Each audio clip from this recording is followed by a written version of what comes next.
it was life-changing. And my father is a public school teacher, was a public school teacher. And of course, I'd been involved in education. And while most people saw VR and said gaming, people are going to just love this for gaming. It struck me that, among the challenges that we really have worked hard to figure out in education, one was giving students a love of learning. So most students don't love learning history. I always did, but they don't. And so if you can put them into a time machine and take them back into time, or let them stand on the beaches of Normandy as they hear the story in a 360 VR field trip, they are dramatically more likely to love learning that story than reading about it.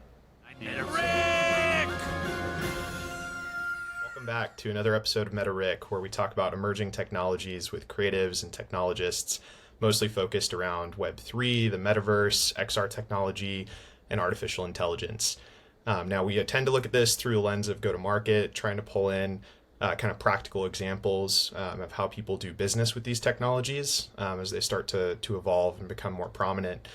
Today's guest is a guy who's been around it for a very long time in the education sector. We have Steve Grubbs, the CEO and co-founder of VictoryXR.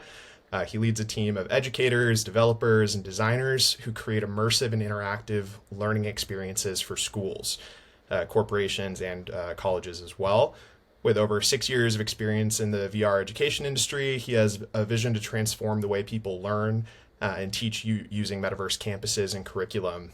I've seen a whole bunch of the work you guys have done, creating digital twins for campuses and universities and kind of opening up this whole new style of engaging with students. So Steve, I'm super grateful for you to be on here today. I'd love to hear maybe a little bit of, in your own words, what you guys are doing at Victory, and then we can get into a bit of your backstory. Sure, thank you. First of all, everybody always sees me drinking my coffee. I am not a paid sponsor for Starbucks. People just think I am. Do you have one of the NFTs, the Polygon? I do not. But I give them enough money. I probably should have. So I thank you. Happy to be on the show, Ricky. We're always excited to tell our story, and just to get right into it, the world is changing dramatically. We are at this point where we're seeing the intersection of AI and immersive technologies, whether it's AR, VR, pass-through, mixed reality, whatever the case might be. And this moment is one where we have a good foothold in immersive learning right now, but once we put these technologies together, it completely changes the way students, whether they're in middle school, high school, college, or adults in the workplace, it completely changes the way they will learn. We all will learn. And we're going to see as we roll this out over the next few months, some of the really just transformational ways that education and learning will change. And so at Victory, I know you guys work with a really wide spectrum of education. So you guys work with the K through 12, kind of the younger kids, but then you also work in higher education a lot as well. Most of what I've been exposed to is a lot of like the digital twin work and these big university campuses you guys have done.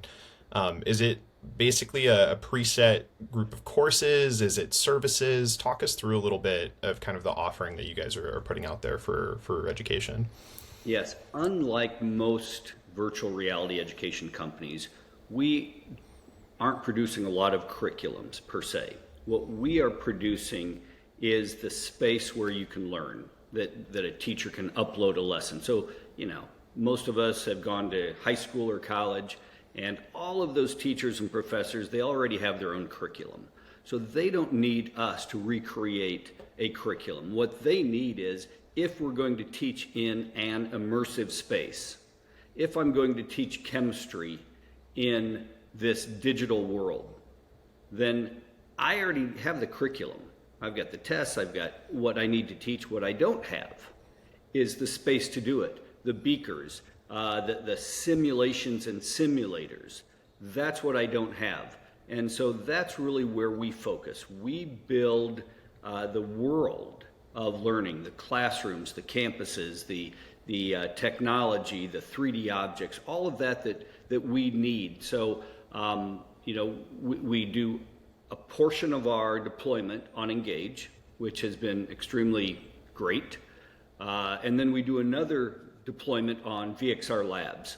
And VXR Labs allows us to bring in true simulators and our AI conversational avatars. So just to give you an example, let's say that you are a nursing student and you are that triage nurse in the emergency room. Well, that's a pretty important position. So we have two patients that walk into the emergency room with chest pain. And now that triage nurse has to figure out what we're going to do, and time is of the essence, and making the right decision based on what they say and what you test is life or death, right? So it turns out that one of these two patients has severe heartburn, acid reflux. The other is having a massive heart attack. And so you have these AI avatar patients. They walk in and you can have a conversation with them. What are your symptoms? When did these symptoms begin? What have you eaten today? What is your family history? And you can get them hooked up to an EKG machine. And so that machine is a simulator. And because you can connect the simulator to them, learn how to do it, put all the patches in all the right locations, then you get a readout. And depending on which patient that you put in there, you're going to get a different readout. The one that's having heartburn will have normal rhythms. And of course, the one having a major heart attack whatever cardiac event they're having will have abnormal rhythms. So that's the power of combining true simulators with AI. And think about, like, we've all played Flight Simulator. You can now fly a plane, and sitting next to you would be an AI co-pilot. So maybe you're learning, you're saying, I can't remember what I do now. And the AI co-pilot can talk to you, a lot like from Star Trek, Data. You remember Data? Most of us are Star Trek fans. Very much like that. So that's a really interesting piece of the business. So I wasn't familiar with the AI portion of what you guys are working on, and I think that is a great use case in education. Like, we have a lot of things happening, obviously, with ChatGPT and this kind of boom of AI bots that are starting to be created. And one of the use cases that's really interesting is like a conversation with a person from history. Like, instead of a course being taught just by like a teacher the entire time, you could also pull in like guest lectures from historic figures and things like that, or have these kind of virtual hosts to help kind of provide another layer of education. As you go down that journey, like is that something that's always been a part of the plan with VictoryXR, or when did you guys start implementing kind of that AI component to these virtual simulations? Yeah, we've said for quite a number of years that we would eventually fold in AI. We just didn't know when. And we didn't know when the technology would be A, ready, and B, accessible for a startup like us. Because as you may know, AI startups have millions of dollars of funding, and it's funding that we don't have. Yeah, and I also imagine like the workload in developing like an LLM is really unique, right? It's like an insane amount of compute, and like it's a unique engineering skill set, and like creating your own large language model is tough. That's why we see like a handful of the biggest companies in the world being the main ones that everyone else is building on. Are you guys basically taking like ChatGPT or an existing like OpenAI and then building on top of that, I would assume? Yeah, that's the reason we've been able to move so quickly this year, like a lot of others. What we're doing is unique, but a lot of people are taking ChatGPT and some of the others and building their own solutions on top of that. You know, sort of like when Apple opened up the iPhone in 2009, and suddenly we could all build apps. And people, you know, it was not unusual to build an app, but building WhatsApp was unusual and turned into a billion-dollar opportunity. That's really what we have now with ChatGPT 3 and 4. And so, really, probably the best thing that we've done with it is that, number one, we made it closed AI. which was harder than one would think. Meaning, if you're an 8th grade boy and you want to ask some inappropriate questions to Thomas Edison, he's not going to answer them. Nice. On a large language model, you would get that answer. But on closed AI, the only thing that Thomas Edison is going to answer in his lab is about his life, about his times, and about his inventions. And so if you want to know why he developed the phonograph, he will talk you through that. If you want to get to know his thoughts on Nikola Tesla, he'll talk to you about that. But if you want to know about something from 8th grade health class, he's not going to. That's so interesting, because I feel like with some of the virtual simulations that are similar to this that we've seen over the last couple of decades have been like pre-built answers, right? Like essentially you have these question trees that lead to predefined answers, and then you can create these kind of very body like question response kind of interactions. But when you have it pre-built like that, there's no edge case where someone can deviate onto different topics. But now that it's so conversational and it can be such a fluid, open conversation, which is amazing, it also opens up this kind of new hurdle that you have to attack of like, okay, we need to put some guide rails on this AI so that it doesn't just deviate off into these other topics. Well, and that leads it to the next thing that we've been able to accomplish. So first of all, we've been able to integrate the conversational AI into avatars that represent and look like historical figures or, instructors or assistants, whatever, tutors, whatever the case might be. But we've also been able to integrate it into a synchronous multiplayer environment, which is hard. Engage does it extremely well. Engage makes it look easy, but it's not easy. It's hard. And so you can have a teacher and a group of students all in Edison's lab walking around looking at the various inventions, reading about them, learning about them. And then you can walk up to Thomas Edison, who's sitting at a table, and have a conversation with him. Now, we're not really at the point yet where the conversations are natural and fluid. They're still a touch awkward. All of the information is there, but it's not all going to happen in the first few months. These things get worked out over time, and that's where we're heading. You think about like the first iPhone camera, and in its time it was amazing, but now I look back at some of those photographs that I took 12 years ago, and they were like, okay, not as cool and clear as they are today.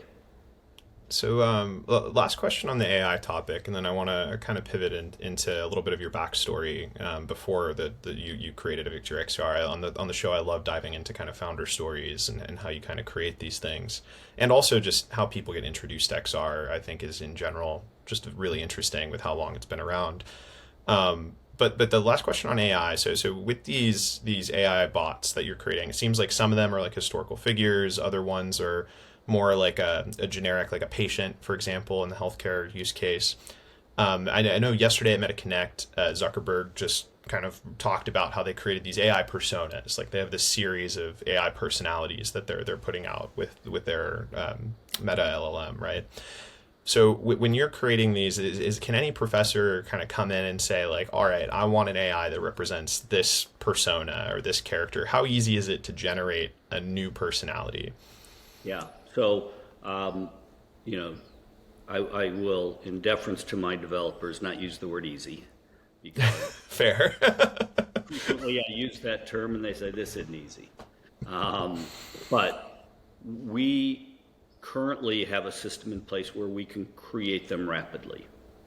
But even more than that, by hopefully Q1 of 2024, if not Q1, then Q2, our students and instructors will be able to build their own conversational AI tutors or assistants. So let's say, for example, that you're teaching trigonometry, and you want in your trigonometry metaverse classroom to upload an AI assistant, so that while you're helping one student, that assistant could be helping another student. or maybe the student is in there after school studying and trying to figure out, this trig problem. And the AI trig tutor can be in there at the same time. So that's what we're doing, and we are creating a WYSIWYG system, a do-it-yourself system that allows them to upload trigonometry or whatever the case might be, and then that avatar will have that information and can have free-flowing conversations with students about it, rather than trying to do the old method of the Q&A decision tree, which, these are the 20 most likely questions that the students will ask, so, here are the responses to those 20 questions. Now, it's possible you might start with something like that and upload it into the AI avatar, but you don't have to. So as it is today, basically the process would be that you would get feedback from the educator, and then your team would be able to generate a new persona for them. But the vision down the road is for this to be something where any professor could go in, or even potentially a student, and be able to generate their own from the platform. Yeah, and we see this working for, say, English lit class. We are uploading an avatar, a conversational avatar of Harper Lee in the Montgomery County Courthouse for To Kill a Mockingbird. We're doing the same thing for some other books that are read basically in every American high school. And so you can have the author in there for students to have a conversation with. They've read the book, now they want to know, why, what, where, whatever the case might be. So, and a student in a history course or a lit class, they can build their own. If they are reading a certain book, they can take that author and turn them into an AI avatar for their class assignment. So this is a super cool use case, because basically, so I had Alan Smithson on the show recently from Metaverse, and I think you probably know him from your time in the space. But he's also very focused on education, right? And one of the things he was talking about was that the biggest challenge in education right now is that educators are competing for attention with AAA games and with blockbuster movies and streaming, and it doesn't matter if they're directly competitive in the same industry, it's attention. And kids are distracted and going to give their attention to that blockbuster movie and that AAA game every single time if we don't change the content and how we deliver educational content. Now, books are still valuable. Actually going and reading To Kill a Mockingbird, you're going to get a lot out of that. You don't necessarily need a AAA game of every single piece of literature. We're not talking about replacing all of traditional education. But this idea that you could create an iconic moment or like a scene from each of those books or an interaction with a character from each of those books and have that be a part of it could actually inspire kids to go read the book and actually pay more attention to it and be excited about it, versus just defaulting to, a lot of the kids when I grew up were using SparkNotes, and just getting the 3-sentence version of every chapter to be able to deliver on their quizzes. Yeah, that's, one thing that we know about virtual reality is students give it their full focus because they're immersed in it. And so because of that, they retain more, they learn more, et cetera. And there's lots of data and studies. I wrote an article on Medium about, just sort of collecting all this data into one place. But beyond that, to us, if you have, let's say you have 5 English literature headsets in the library or the resource center, whatever their school calls it, and your assignment is, finish the first 5 chapters of To Kill a Mockingbird, and then go have a conversation with Harper Lee about the book and write a 1-page paper about it, or have ChatGPT write a 1-page paper about it. Whatever you do. But this is, wait, real quick, I just want to double click on something you said there, because it ties into, I'm going to forget her name. Oh, this is so unfortunate. There's this woman that I saw a little soundbite of her talk, and I wish I could credit her with this, but I loved how she talked about AI education, because everyone's talking about how ChatGPT is cheating and we need to ban ChatGPT from schools, and that's what's centered around the conversation is should we let it exist or not. And I remember, like, I'm young enough to where when I went to school, when I was in junior high, we had to give our phones into a basket when we walked in the classroom. And then by the time I was in high school, every teacher was asking you to have your phone out in the classroom and start to use it as a part of education. So I literally watched that transition happen with cell phones within a couple of years. With AI, she described it as like, we as educators need to assume this exists and this will be used, and we need to rethink the type of coursework we assign based on the fact this technology exists. So instead of should kids write essays with ChatGPT or not, how about we assign an assignment that says write an essay with ChatGPT, and then let's spend a class time grading it and creating variations of it and thinking about whether or not those ideas are right or wrong, and like changing the way that we actually train students now that they have access to these tools. And what you're saying kind of ties into that. It's like you're combining the coursework in a new way where it's like, if this tech exists, let's assume that kids will want to use it. Let's find a way to integrate it where it's complementary to what we're trying to achieve. Like that's my favorite thing about what you're talking about right now. Yeah, throughout human history, there have always been things that we had to do, but then technology, progress, replaces that, and doesn't matter what you do, nobody's going to ever do it again. I'll give you an example. If somebody was going from Rome to Sicily 2,000 years ago, maybe they would take a horse, but most people couldn't afford a horse, so they would walk. They would just know, I got to walk for 2 weeks, and then I'm going to get to Sicily, or 4 weeks, whatever it might be. And so they would just take out walking. You know, if you read historical documents or biblical references, people walked long distances. But then, you know, horses became more common, then cars became, and nobody would ever think about walking from New York to Boston now. I mean, maybe someone would, but nobody even thinks about that because it's just been displaced by technology. And so many examples of that. You know, for example, it used to be that if I wanted an image of you, I would have to get an artist to have you sit, but now I'm just going to pull out my iPhone and take it. And while people still might have some portraits painted, it's changed. And so, you know, moving forward, I think driving is one of those things that will actually go away. And this is a radical thing to say, but you know, the data will, when I served in the legislature, you know, we were looking at data about seatbelt use, and it just became evident that, you know, it was so overwhelming that if we didn't pass a law saying you have to wear your seatbelt, you know, we would just continue to allow carnage on the highways. And I have a feeling that we're going to see the same thing with self-driving cars. The data of humans driving versus computers driving will be so stark in safety and carnage on the highways that at some point the decision will be made that, you know, you must have a computer driving in these circumstances. And so I think driving is one of those things that will go away. So all of that happens. That's a long way to get to ChatGPT, which is that ChatGPT is the new car.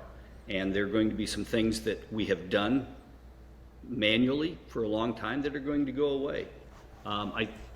You know, my hope and my sense is that creative writing will continue by humans, but, you know, even that. So it's really timely you bring up the automotive example. So my mom, I don't say this publicly that much, but she's one of the commissioners for the Public Utilities Commission here in the state of California.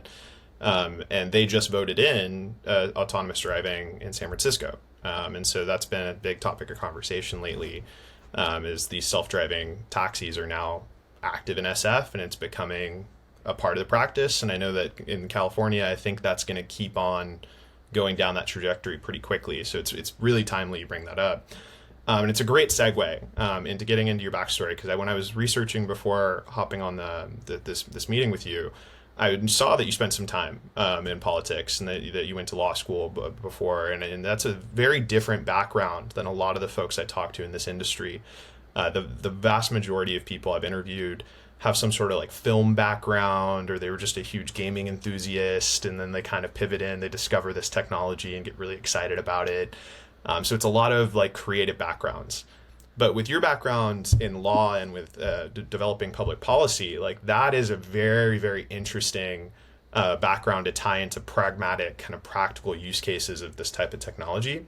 So I'm really curious to learn a little bit more of that story, if you want to give a little bit of your background, and then how did that kind of transition into XR? Yeah, so I won't spend too much time on it, but here's essentially what drives me. It's to solve problems and to see big problems and figure out how do we solve those problems. And when I was in the legislature in the 90s, crime was a problem, still is, but we passed some things in the Iowa legislature that I wrote that to this day are making a huge impact. We really made some changes based on solid data, what types of criminals would be likely to continue to rape and, abuse and that type of thing, and give them longer sentences, and those people who really would not be a risk to society, give them, an alternative punishment or something like that. And so I really enjoyed trying to figure out those problems. I also became chair of the House Education Committee, and, learning and education continues to be a challenge, I think, always and forever. For some segments of society, a bigger problem than maybe others. But nevertheless, we all, we're only as strong as our weakest link. And so we want to try to improve the learning outcomes for everybody from, one side of the state to the other. So we did a fair number of things. We did some things with school choice. We provided some technology resources. I wrote the first state technology funding bill to make sure that schools were connected to the internet and had computers and all of these sorts of things. But at the end of the day, politics, and I don't believe this is a bad thing, but politics is a naturally confrontational process. You have one side that proposes a solution, and in many, if not most cases, the other side is going to take a stand against your position. And, a lot of people hate that. I think that makes a democracy strong. You don't want to be like some countries around the world where, elected leaders get 99% of the vote and the parliament or the Congress is voting, unanimously to pass everything they want. There's no rigorous opposition in some countries, and I think that's bad. So the process of policy in politics works. It's not pretty, but it generally works. Having said that, I didn't want to spend my entire life trying to move the ball down the field in a confrontational process. I wanted to find some places where people would work together. And so, as you know, in the XR industry, whether it's Alan Smithson or Karen Allen or, so many other people that I run across, Dr. Morris at Morehouse College, on and on. We all, even though there may be some places we compete, we're all generally working together toward the same end. It's not a zero-sum game, and I have appreciated that process. And so it's helped us move forward, and people are helpful to each other. And so that's sort of my transition from one to the other.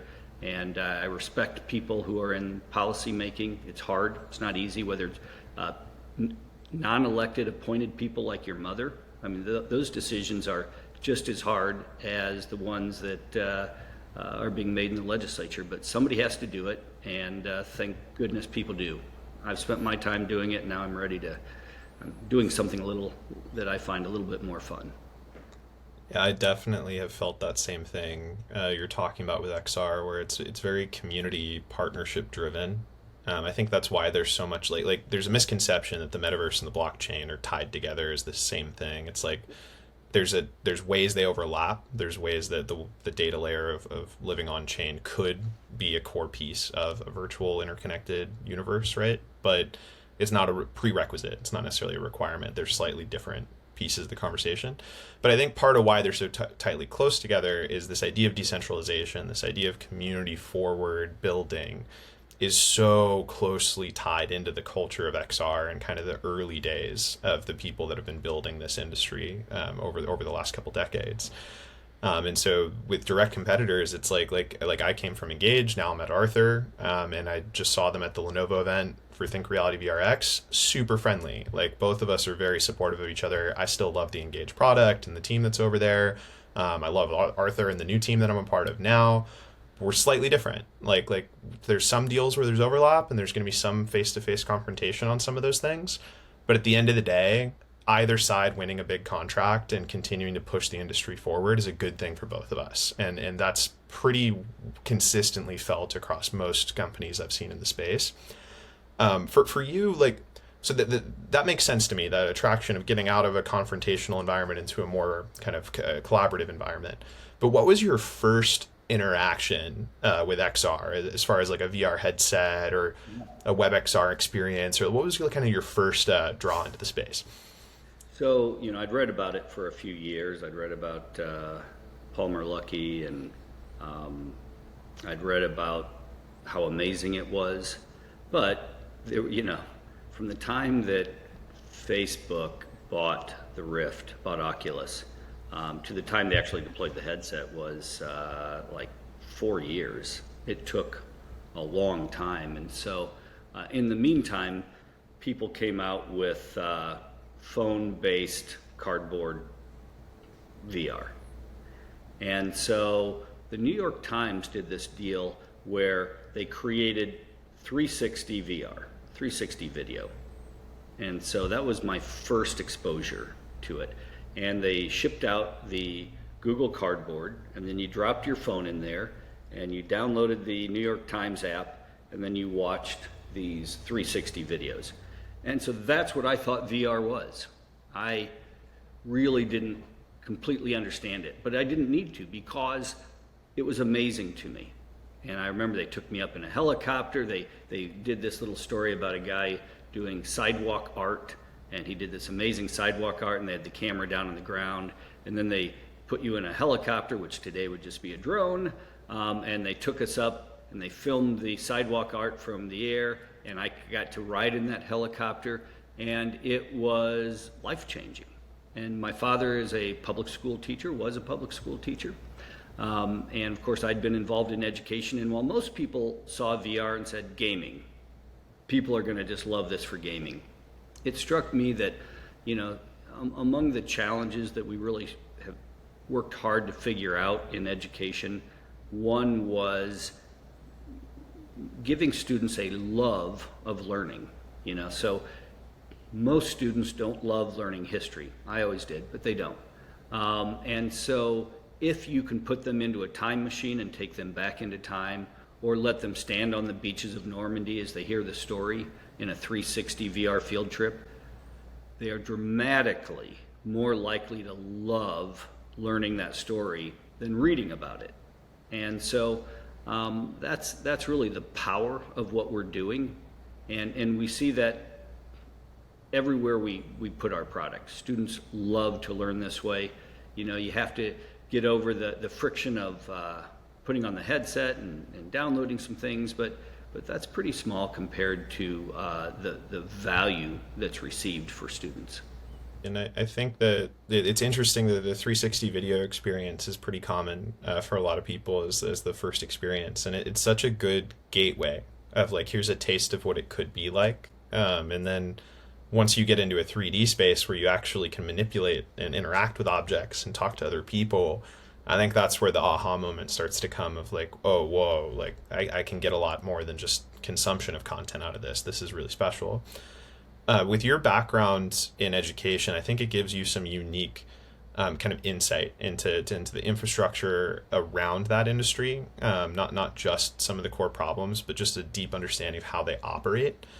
And so I'm wondering, like, with the friction points, like you mentioned, you pushed to like help get internet in schools so they could get more access to just online learning, or bringing online information into the classroom. What are some of the infrastructure pieces in education that still need to be solved for us to kind of really push VR into the mainstream?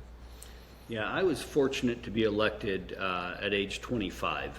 And so, for the next 6 years, I really became familiar with the entire education ecosystem.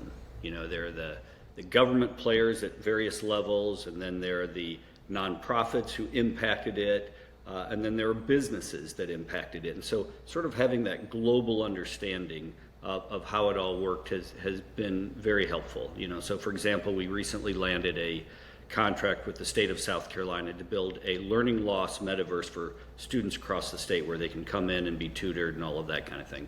So the challenge is really, for the most part at this point, it's not money. The cost of this is not that significant. The amount of money that's been poured into education in the last 5 years is unprecedented. But what is a challenge is A, getting people to do something they haven't done before, and B, even before that, helping them understand what it's all about and their opportunities. So adoption of technology or learning is a bell curve like everything else in life. If you remember your bell curve, remember your stats class, you're going to have roughly 2/3 in that first standard deviation that are essentially, they're not going to be early adopters, they're not going to be late adopters, they're just sort of in the middle, and et cetera. But then that second and third standard deviations on this side are going to be your early adopters, but that accounts for less than 10%. So how do you find, out of millions of teachers and millions of administrators, how do you find those early adopters? Because we know that they're willing to work with us. And you can't just cold call every school because it takes too long to find the early adopters. So we use a combination of social media. You might have seen some of our social media. We do some paid marketing.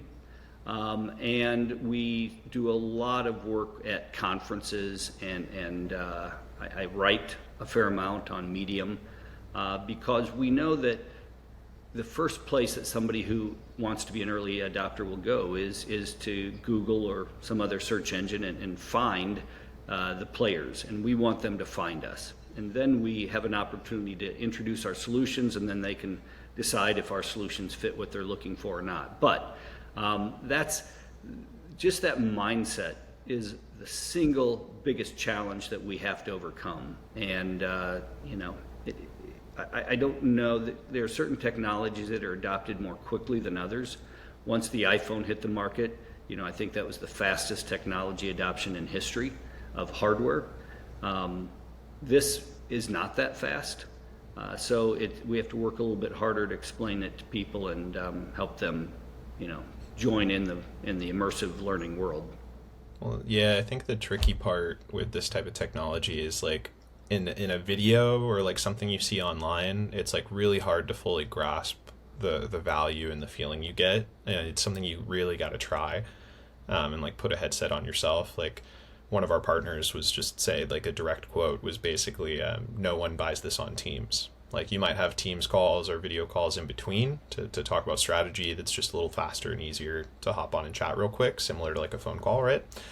But unless they're actually hopping in VR, it's very unlikely they're going to actually move forward and purchase VR, right? Like you kind of have to try it. And I think that's the biggest impact something like the Vision Pro is going to have. Like the headset looks cool and there's a lot of excitement around the actual headset. I personally have a lot of excitement around it. But the biggest impact that I think it has is that Apple stores are everywhere. And it's going to be so much easier for someone to walk into an Apple store and put on a headset and try it and have it be a premium headset instead of like the cardboard box example you talked about before was the last time we had that accessibility for people. And so a lot of people had a different experience than you did where they put it on and had these inflated expectations and then it kind of drew them away from VR instead of into VR. So I think that there's an opportunity for it to become a little bit easier for people to try.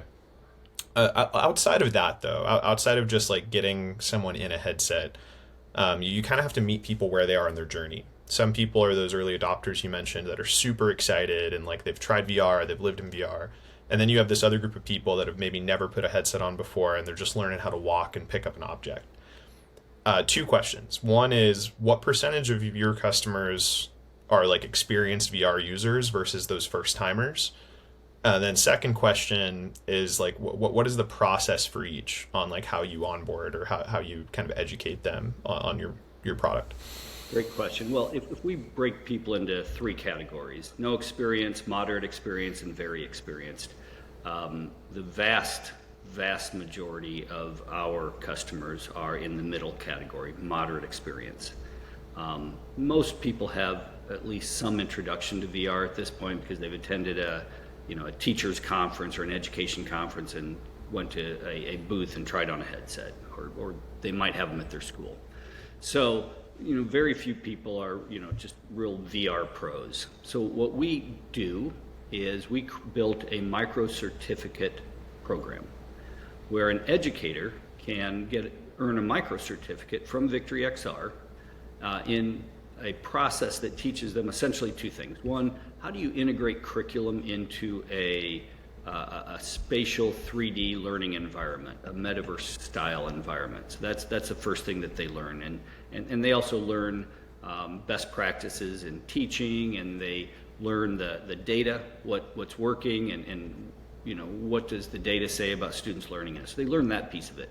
But then, in this micro certificate was put together half by our curriculum specialists and half by our developers, our coders, our technologists. So the second half of it then is just learning how to operate in VR, and if they're using the Engage platform, they need to learn how to call in 3D objects, they need to learn how to launch videos, they need to learn how to upload slide decks, they need to learn how to move from the Starship to Dinosaur Island to the large auditorium. And so we teach them all of that. And then in their first class, we actually put a tech in there with them to help them through the process. So that's all very important. And once people complete this course, which doesn't require a lot of time, it could be completed over 2 weekends, then they feel fairly confident. And that's really the deal. I mean, you can get in there and figure it out on your own, but what we want is for educators to have a level of confidence in what they're doing and how they charge ahead.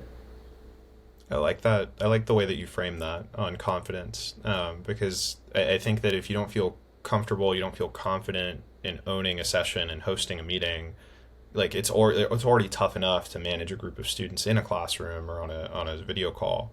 So it's just a new medium. And so I think that barrier of just feeling comfortable, feeling confident that you can manage that environment makes it so much easier to adopt it for coursework and bring students in and really lean into it.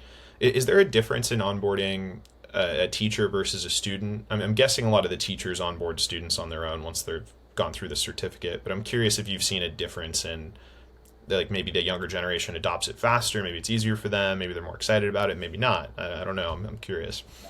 Students need about 10 minutes of orientation, and they're off and running. I mean, frankly, it's hard to stop them. They just start going. And so, if you're a student, you probably played an immersive 3D game on a 2D screen. So, the controllers are very familiar with you, turning and moving about, and the things that you can do in a 3D space. All they really need to get oriented to typically is the transition from a 2D screen to a completely 3D world. And then they need to know some of the features and the options. But we do a student orientation, and it's just sort of like a circus. Kids are running around, pulling in dinosaurs, doing crazy things and just having a lot of fun. And so that's 90% of the students. Then you probably have 10% who really need some hands-on assistance, and so we've got some videos for all of that. But it's, as you have guessed, adults and students are two very different challenges in this process. Yeah, it's for the students, it's kind of like what we talked about with AI earlier. It's like you almost need to put some guide rails.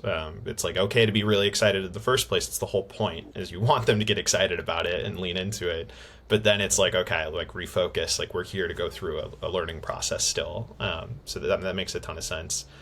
Just shifting gears a little bit, like I mentioned at the beginning, I like to take a go-to-market kind of lens on this. I think there's a lot of creatives, there's a lot of builders, like technologists, like that are around this industry talking about how to create things and how to build the infrastructure.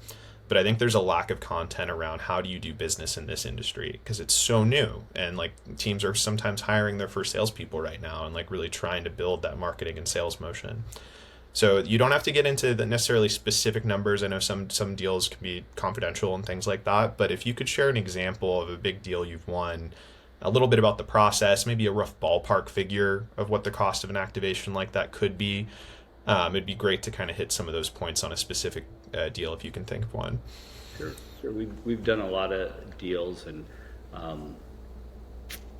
for some of our private universities, I won't disclose their numbers, but for example, we just recently have built a digital twin for a university in Saudi Arabia, and that whole package is $100,000 plus.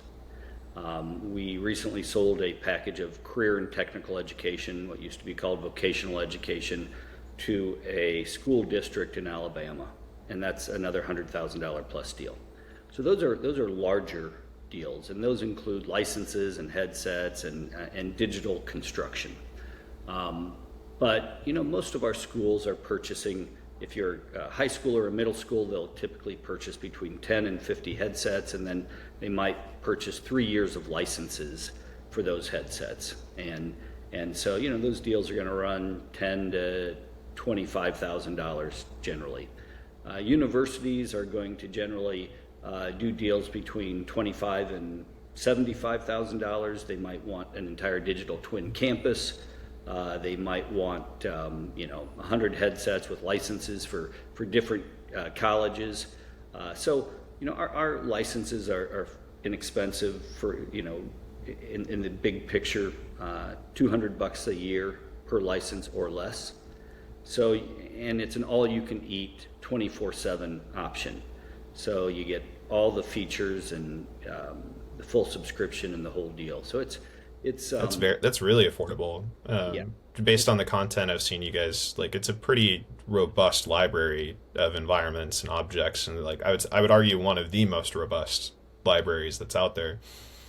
We don't know of anybody who has a more robust library. So, and we have over 140 global field trips. I just finished recording the Golden Gate Bridge last week. Was meaning to ask you about this. This is super cool.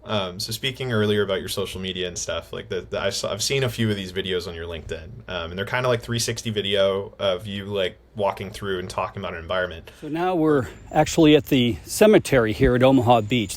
So now we're at the place on the beach where the U.S. 1st Infantry Division landed. So here we are in Tynum Village. Are these, like, you actually fly to all these places and do these trips, or are you doing this in like a green screen? Nope, I'm there. I can work from anywhere.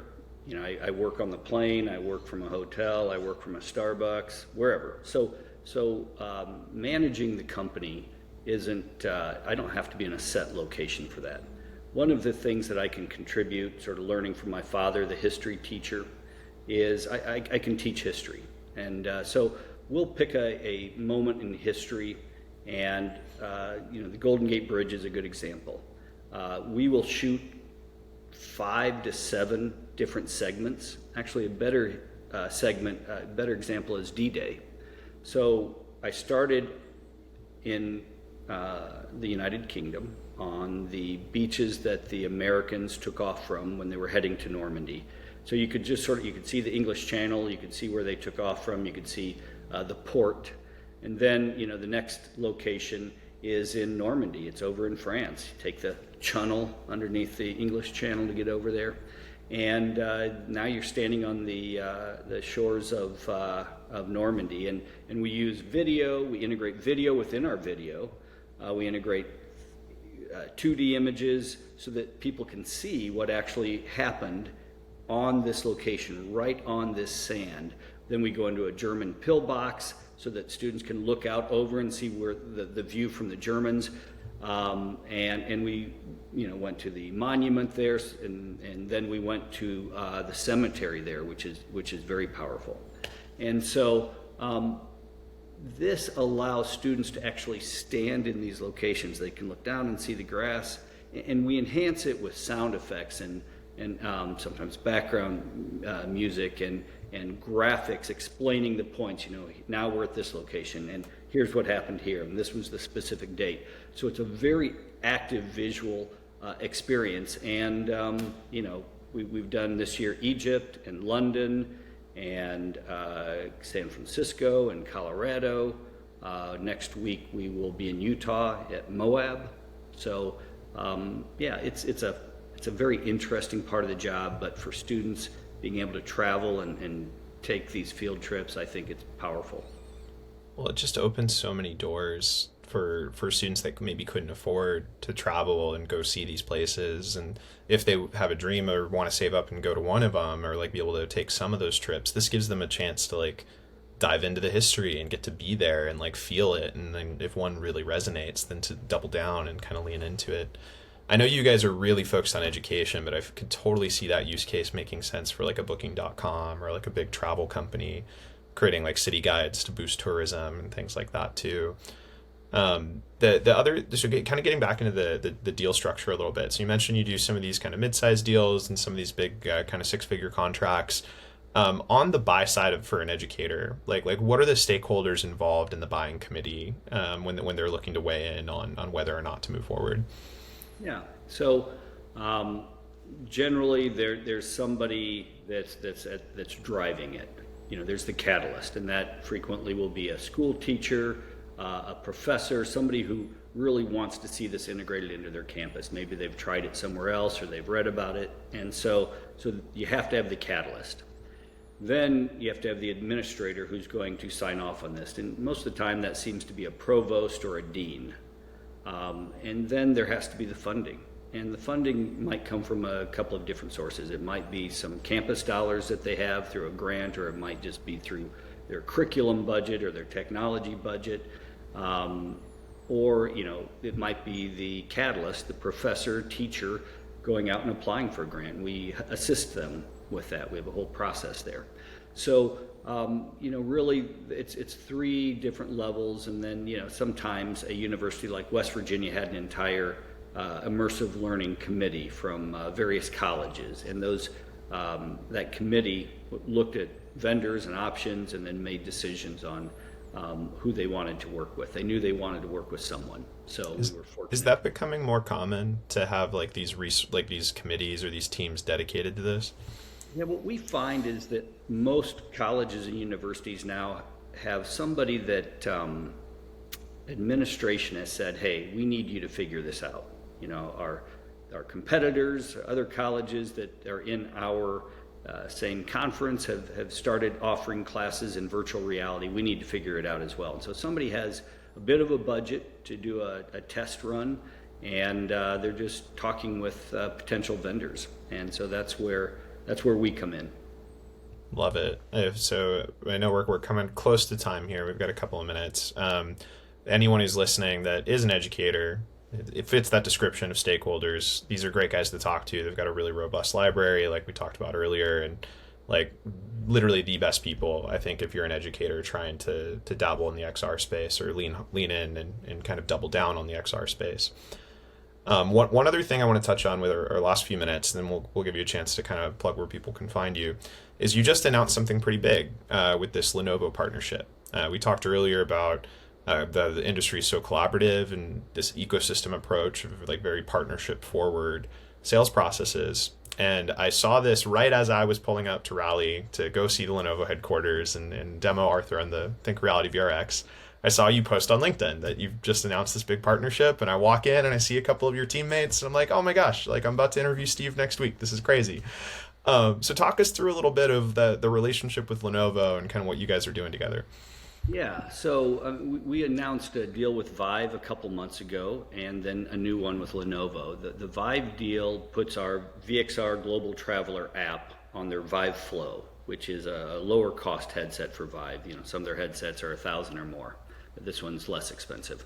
And then we announced a deal with Lenovo that we would be putting our content in their VR Classroom 3. So they sell their 3DOF headsets into schools, and then schools have some various curriculum providers, and we are one of those. So That's been really helpful. It's just getting off the ground now, but we're also hopeful to announce at some point a Chromebook deal, because we also have an immersive 2D product that's it's a 3D product on a 2D screen called VXR Web, and if anybody wants to try it, it's free.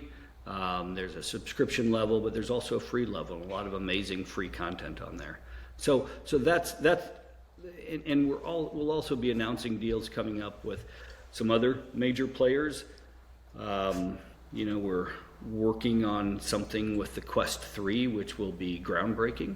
Definitely going to stay tuned on that. Really exciting announcements yesterday on the Meta Quest 3 and what's coming there. I would love to do a part 2 someday, Steve. This has been awesome. Like I think you're one of the more interesting leaders in the space right now, and you guys have done a great job of staying focused on education and really pushing what's possible there. So huge advocate for you guys. Really love the work that you're doing. Where can people find you if they want to follow you or talk to Victory? What do they do? Yeah, let me encourage everyone to, if you have a Quest, download our VXR Labs. It's free, and it's sort of like Amazon. It's sort of like TV. You've got the free level, you have the subscription level, then you have some premium channels. So VXR Labs gives you access to AI avatars and simulators. You can find us at VictoryXR.com. Very easy, and then connect with me on LinkedIn. Let me know that you heard me on the MetaRick podcast, and I will accept your connection. And then, I'm very responsive on LinkedIn, unless you're selling me real estate or wealth management, then I'm less responsive. Yeah, that's the reason I used to avoid professional networking events, is I was always like, it's just a bunch of real estate agents that never sell real estate. But I've met some pretty cool people going to those events, actually. There's a few gold nuggets kind of in the rough, so I've started trying to get out there more. But anyways, I'll put those links in the description so people can find them really, really easily. This has been great, and that's the pod.